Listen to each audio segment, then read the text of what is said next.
Angel Falls, I give you Christmas. The lights are so pretty. This is perfect.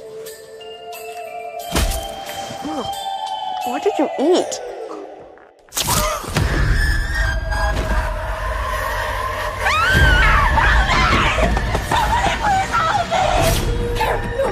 Please wake up.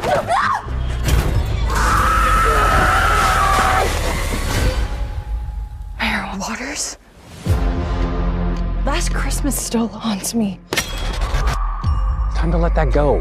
No one cares. Everyone would be better off if I was never born. Did you see that? Did the power go out? Oh my god. I stood under the aurora and said everyone would be better off if I never existed. Well, wish granted. The angel strikes every couple of weeks. How can that be? Do I know you? It's Winnie, you know that. Okay. This her? Hi. Hi, I'm Henry Waters. You're safe now. He's not gonna get you. No one in this town knows me.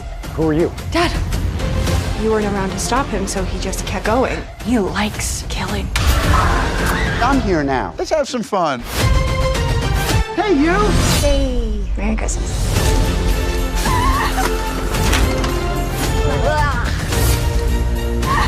We gotta stop him and get my life back. You be safe now. Please.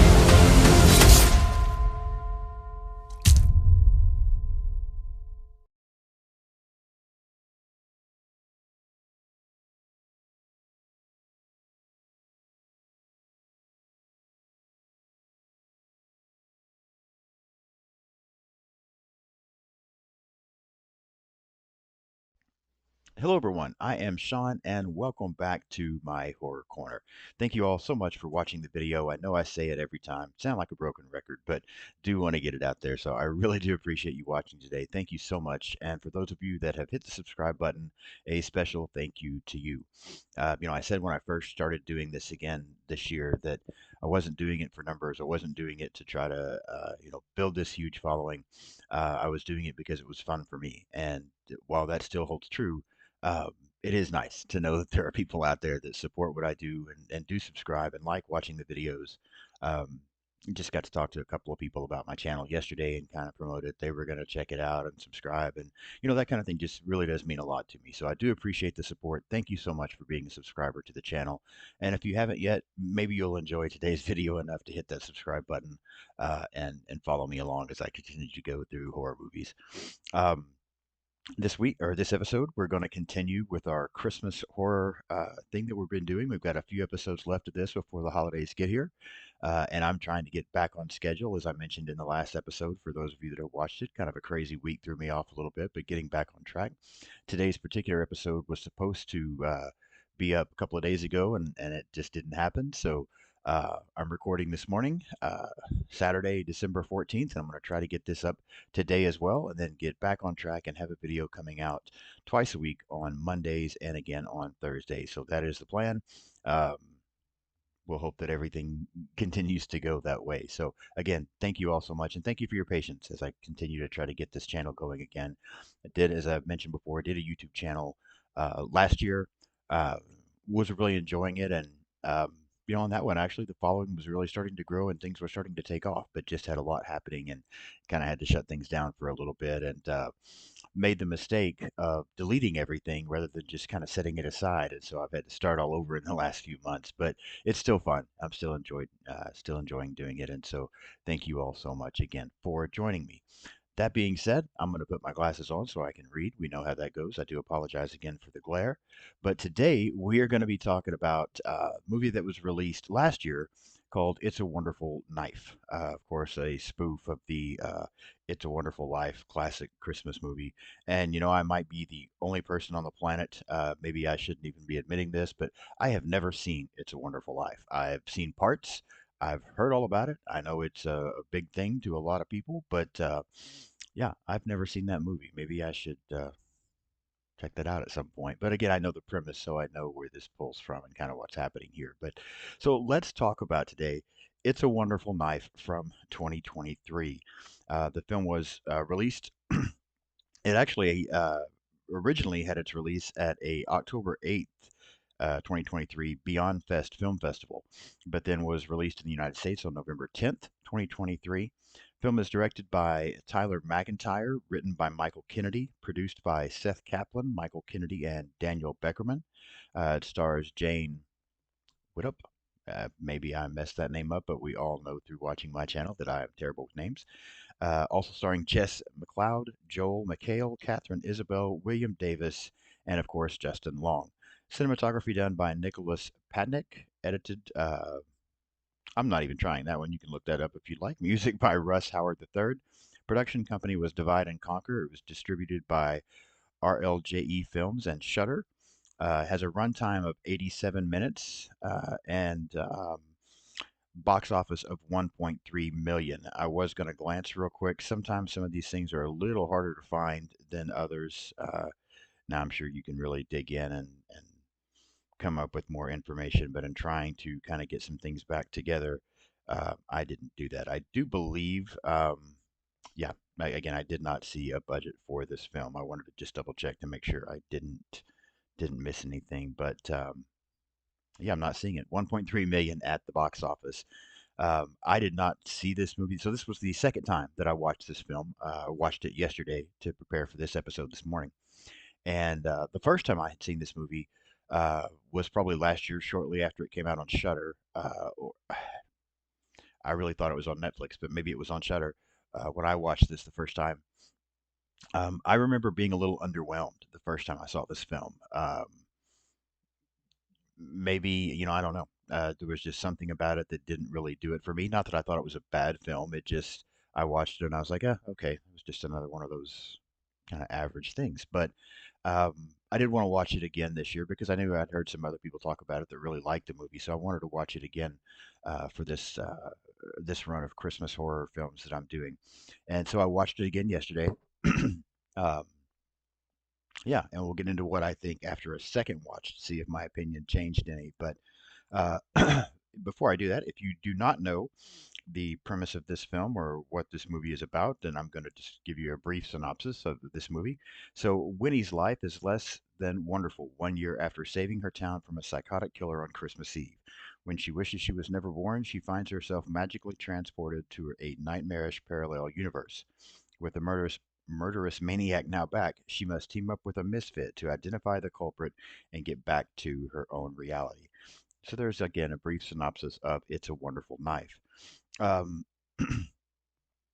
Not a lot to really talk about, behind the scenes. As I did mention, this was, and it had to have been on Shudder where I saw it the first time because, again, it released in the United States on November 10th, 2023, and then had a streaming release on Shudder December 1st. Generally received a lot of mixed reviews from critics. I did notice in some of the notes that I was taking and some things that I was looking at that the average reviews from critics on Rotten Tomatoes are 54%, and it's really a lot again of mixed and average reviews. While some people thought the movie was fun, there were a lot more people that kind of criticized it for not really having any scares. I mean, it's considered a horror comedy, but um, a lot more comedy than horror from a lot of reviews from what I was reading about this film. Not really a lot of good scares, that kind of thing. And while some people praised the acting, there were other people that also thought that was a little lackluster. So a lot of mixed reviews out there from critics on this film. Just a few people that I've talked to, I didn't see a lot from the audience, but just a few people that I've talked to about this movie. Uh, Nobody really seemed to think that it was outstanding, but some people really did enjoy it. One critic made the statement on this film that while it's not a standout movie, it would be a good film to have on to kind of keep an eye on out of the corner of your eye while you're wrapping Christmas presents. Um, I like that being stated, and we'll get into why as I get into the end of this. But so let's talk a little bit about It's a Wonderful Knife and kind of walk through the plot and give you my opinion of this film. So with the opening and Winnie Carruthers, we get her. She's celebrating Christmas with her family. We kind of get a lot of introductions to several customers. Jesus Christ, to several characters in this film. I'm still in work mode, I guess, from the week. Um, her father is called away by his business partner, Henry Waters. Oh, I know one thing I forgot to do that I always try to do. I did briefly run through the cast. I didn't mention who anybody was portraying. The Justin Long portrays Henry Waters, who again is the business partner of her father. And before I kind of get into the movie so much, Justin Long, I have a very I may lose viewers right here. I have a very different opinion of Justin Long, I feel like, than a lot of people do. There seems to be so many people out here that just really love him. And he's been in a lot. I don't dislike him. I don't feel like, it's not that I have anything against Justin Long, but I don't completely understand where all of the love comes from either. Um, because to me, with the exception of Jeepers Creepers, which I think is the first movie I saw him in, the first Jeepers Creepers film, which I thought he did great in, and I really liked that the first Jeepers Creepers movie. Um, but I feel like every movie he's been in since, he's the exact same character. Now, maybe I'm wrong, but every time he's on the screen, whether it's Barbarian, Drag Me to Hell, this movie. I feel like he's the same person all the time. Now, yeah, there are a little bit of differences. I get it, but it just feels to me like he's different degrees of the same character, um, and I just don't get it. I hear a lot. I've heard people make comments like, Justin Long is in it. I want to see this, or at least it has Justin Long in it. That kind of thing. And man, I'm just not getting it. I don't understand. Again, I don't dislike him. I don't think he's a bad actor. I just don't really get the love for Justin Long on this stuff because it's always the same thing to me. Excuse me, I'm still having coffee this morning.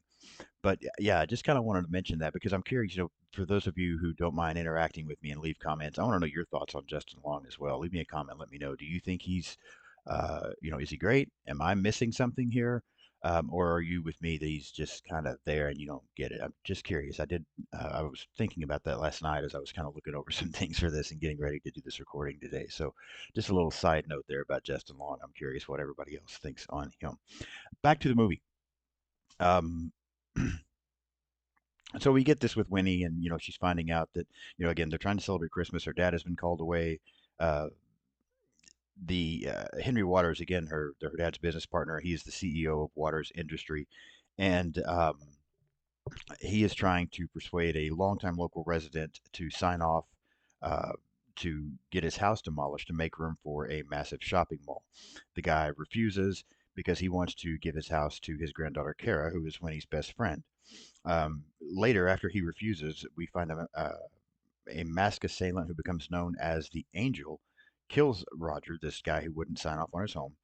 Um, and then at a party that night, Angel also murders Kara and nearly kills Winnie's brother Jimmy, but Winnie electrocutes the killer to death and then unmasks the Angel, who turns out to be Henry Waters. Let me talk about this for a few moments. So, one thing I do like about this film, um, I kind of like the look of the killer that becomes known as the Angel.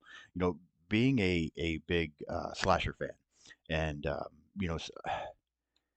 no matter how many horror movies I watch, no matter how many different things come out, and all the things that we see, um, my favorites. I've said it before. You can probably tell from some of the stuff I have in the background.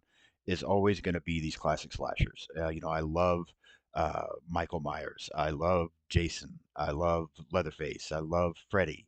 I love Chucky. I love Ghostface. Um, Art the Clown is getting into that category for me. I'm just a huge fan of these slashers, and I like when we. I'm also part of the reason I like them. I like each one of the costumes for different reasons. So to get a killer here, where we get kind of introduced with a new costume and the look of this angel, the all white outfit, the expressionless mask, I actually think looks pretty good. I remember that's one of the things that caused me to want to see this movie the first time last year was seeing the trailer and seeing the killer. I'm like, oh, this might be interesting. I kind of want to check this out. I was looking at it more like um, whereas Ghostface from Scream has got the white mask but is dressed in all black. This looked more like an all white version of the Ghostface thing to me a little bit, and so that intrigued me and got my attention in the trailer to cause me to want to watch it last year. Um, when I watched it again yesterday, I still, for the most part, like the look of the killer. Um, I don't know so much what I thought about the overall portrayal, because sometimes it seemed awkward to me a little bit watching this yesterday, and I get because I used to think the same thing. How hard would it be? Trying not to get too far off topic, but when you get killers like Freddy and Chucky, for example, that have the personality, Robert Englund doing the voice of Freddy and the one-liners and that kind of thing. Robert Englund portraying Freddy, not just doing the voice. Brad Dourif doing the voice of Chucky, and his jokes and comments and that laugh that Chucky does and that kind of thing. Um, it takes a lot to do that, and it's caused those characters to be hard to duplicate with other people doing them. And I always thought, something like Michael or Jason, who don't speak, and you don't see facial expressions, that kind of thing, would be so much easier. But in watching those films, the Halloween movies and the Friday the 13th movies, you can see where it might even be harder to portray those type of killers because you don't get to use your facial expressions. You don't, everything has to be done through your motions and the way you do things. And I can see, I've learned how much more difficult that can be to really pull that off because you've got to rely so much on different things than your voice, than one-liners, than facial expressions, that kind of thing. You really have to, it's all about your body movement and your actions for those things. That's why I think Kane Hodder is probably the best Jason. I feel like of everybody we've seen portray Jason, he does the best at that, with the exception of maybe Richard Booker in the third one. Um, so say all of that to say this angel killer seemed a little clumsy to me, and not clumsy in the way, you watch a Scream movie and you see Ghostface falling all over the place, and it's kind of funny, and seeing the things that he struggles with a little bit.